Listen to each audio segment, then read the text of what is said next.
Hi, it's 2020 and it's during coronavirus time, so we're all quarantined. I thought that I would start reading stories to help people keep entertained during this time. I'm going to start with Curious George by H.A. Ray.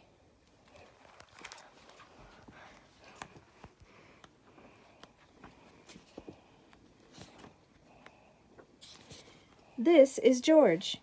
He lived in Africa. He was a good little monkey and always very curious. One day, George saw a man. He had on a large yellow straw hat. The man saw George too. What a nice little monkey, he thought. I would like to take him home with me. He put his hat on the ground, and of course George was curious. He came down from the tree to look at the large yellow hat. The hat had been on the man's head. George thought it would be nice to have it on his own head. He picked it up and put it on. The hat covered George's head. He couldn't see. The man picked him up quickly and popped him into a bag. George was caught. The man with the big yellow hat put George into a little boat, and a sailor rowed them both across the water to a big ship. George was sad, but he was still a little curious. On the big ship, things began to happen. The man took off the bag. George sat on a little stool, and the man said, "George, I am going to take you to a big zoo in a big city. You will like it there.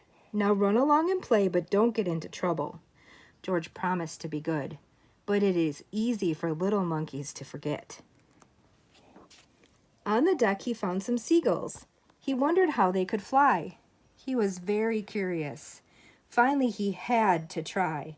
It looked easy, but...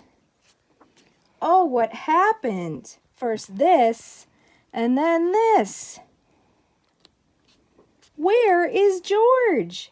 The sailors looked and looked. At last they saw him struggling in the water and almost all tired out.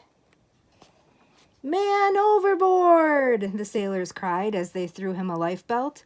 George caught it and held on. At last he was safe on board. After that, George was more careful to be a good monkey until at last the long trip was over. George said goodbye to the kind sailors, and he and the man with the yellow hat walked off the ship onto the shore and on into the city to the man's house. After a good meal and a good pipe, George felt very tired. He crawled into bed and fell asleep at once. The next morning, the man telephoned the zoo. George watched him. He was fascinated. Then the man went away. George was curious. He wanted to telephone too. 1, 2, 3, 4, 5, 6, 7. What fun!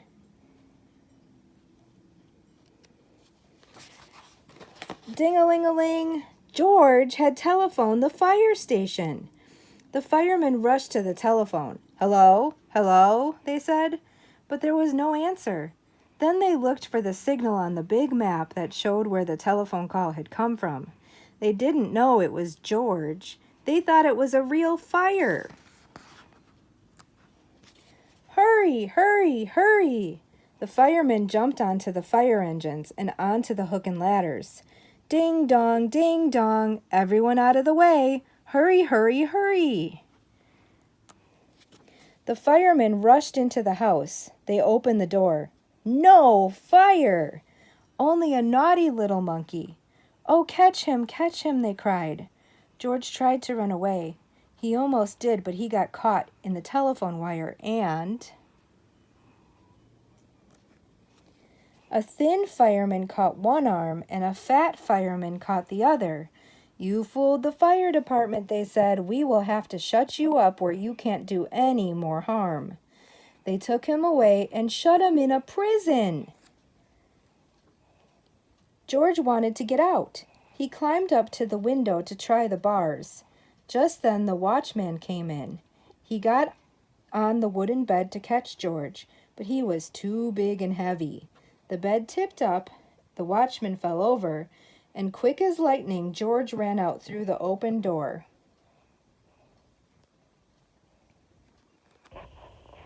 He hurried through the building and out onto the roof. And then he was lucky to be a monkey. Out he walked onto the telephone wires. Quickly and quietly over the guard's head, George walked away. He was free! Down in the street outside the prison wall stood a balloon man. A little girl bought a balloon for her brother. George watched. He was curious again. He felt he must have a bright red balloon. He reached over and tried to help himself, but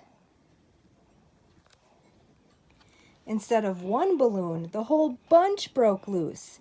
In an instant, the wind whisked them all away, and with them went George, holding tight with both hands. Up he sailed higher and higher. The houses looked like toy houses, and the people like dolls. George was frightened. He held on very tight. At first the wind blew in great gusts, then it quieted. Finally it stopped blowing altogether. George was very tired. Down, down he went, bump, onto the top of a traffic light. Everyone was surprised. The traffic got all mixed up. George didn't know what to do, and then he heard someone call, "George!" He looked down and saw his friend, the man with the big yellow hat. George was very happy. The man was happy too. George slid down the post, and the man with the big yellow hat put him under his arm. Then he paid the balloon man for all the balloons. And then George and the man climbed into the car, and at last away they went. To the zoo! What a nice place for George to live. That is the end. Thank you for reading Curious George by H.A. Ray with me.